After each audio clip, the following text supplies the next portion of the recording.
അപ്പോൾ അങ്ങനെ കുറയ്ക്കാൻ പൊട്ടാസ്യത്തിൻ്റെ അളവ് ഉള്ള ആഹാരങ്ങൾ കഴിക്കുന്നത് വളരെ ഗുണം ചെയ്യും. അപ്പം പൊട്ടാസ്യം അടങ്ങിയ ഭക്ഷണം എന്ന് പറയുന്നത് ഫ്രൂട്ട്സും വെജിറ്റബിൾസും തന്നെയാണ്. അപ്പോൾ അത് നമ്മൾ ധാരാളം കഴിക്കുക. വെജിറ്റബിൾസൊക്കെ നമ്മൾ കഴിക്കുമ്പോൾ ഭയങ്കരമായിട്ട് കുക്ക് ചെയ്യാതെ ആവിയൊക്കെ കിട്ടി സ്റ്റീം ചെയ്ത് സാലഡ് പോലെയൊക്കെ കഴിച്ചാൽ കുറച്ചുകൂടെ നല്ലതായിരിക്കും. അതുപോലെ തന്നെ പൊട്ടാസ്യം അടങ്ങിയ ഫ്രൂട്ട്സൊക്കെ ധാരാളം കഴിക്കുക. അതിനകത്ത് ഏത്തപ്പഴമൊക്കെ നല്ലതാണ്. അതുപോലെ തന്നെ കരിക്കിൻ്റെ വെള്ളം നല്ലതാണ്. പക്ഷേ അത് ഡെയിലി കുടിക്കണം എന്നൊന്നുമില്ല. ആഴ്ചയിൽ 1-2 ദിവസമൊക്കെ കഴിച്ചാൽ നല്ലതായിരിക്കും. അതുപോലെ തന്നെ ബീട്രൂട്ട് കഴിക്കുന്നത് നല്ലതാണ്. ബീട്രൂട്ട് ഇപ്പം തോരൻ വെച്ചിട്ടാണെങ്കിൽ ബീട്രൂട്ടിൻ്റെ ജ്യൂസ് അടിച്ച് കുടിക്കുന്നതാണെങ്കിലും അതൊക്കെ നല്ലതാണ്.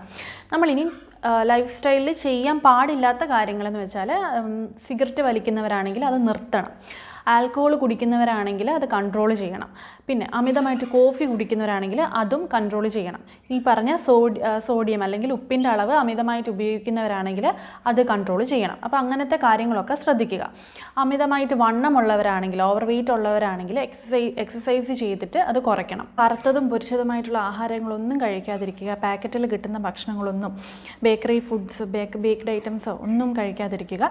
അതൊക്കെ നമ്മൾ പാടെ അവോയ്ഡ് ചെയ്യുകയാണ് നല്ലത്. അത് കഴിഞ്ഞിട്ട് ഉറക്കക്കുറവുള്ളവരാണെങ്കിൽ എന്ന് വെച്ചാൽ നമ്മളിപ്പം ജോലി സംബന്ധമായിട്ട് ഉറങ്ങാത്തവരുണ്ട്. അപ്പം അത് എങ്ങനെയും ആ ഒരു 6 മണിക്കൂർ കണ്ടിന്യൂസ് ആയിട്ട് ഉറങ്ങാനുള്ള സമയം കണ്ടെത്തി ഉറങ്ങുക. അതുപോലെ തന്നെ ടെൻഷൻ കാരണം ഉറങ്ങാതിരിക്കുക. അല്ലെങ്കിൽ ടെൻഷൻ ഉള്ളവരൊക്കെ ആണെങ്കിൽ മെഡിറ്റേഷൻ പോലുള്ള കാര്യങ്ങളും പ്രാണായാമവും ഒക്കെ പ്രാക്ടീസ് ചെയ്യുന്നത് വളരെ നല്ലതാണ്. അപ്പോൾ ടെൻഷനൊക്കെ ഒഴിവാക്കാൻ ശ്രദ്ധിക്കുക.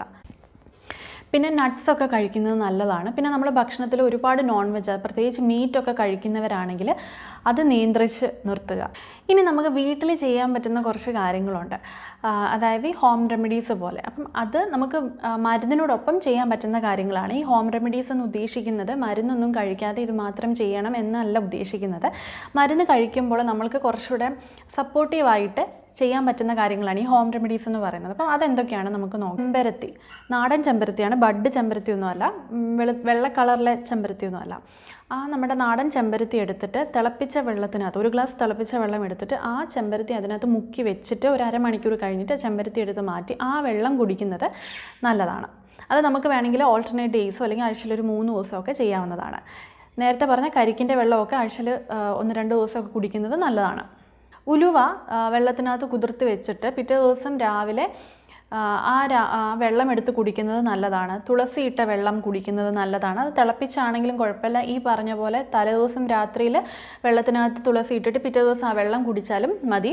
അതുപോലെ തന്നെ തഴുതാമ ഏറ്റവും നല്ലതാണ്. നമുക്ക് കാട്ടിലും പറമ്പിലൊക്കെ കാണാറുണ്ട് ഈ തഴുതാമ എന്ന് പറയുന്നത്. അപ്പം തഴുതാമ തോരൻ വെച്ചിട്ട് കുടിക്കാം, തഴുതാമയുടെ വെള്ളം തിളപ്പിച്ച് കുടിക്കാം. അതുപോലെ തന്നെ മുരിങ്ങയില തോരൻ കഴിക്കാം, മുരിങ്ങയില ഇട്ട വെള്ളം തിളപ്പിച്ചിട്ടാണെങ്കിലും കുടിക്കാം. അതുപോലെ തന്നെ വെളുത്തുള്ളി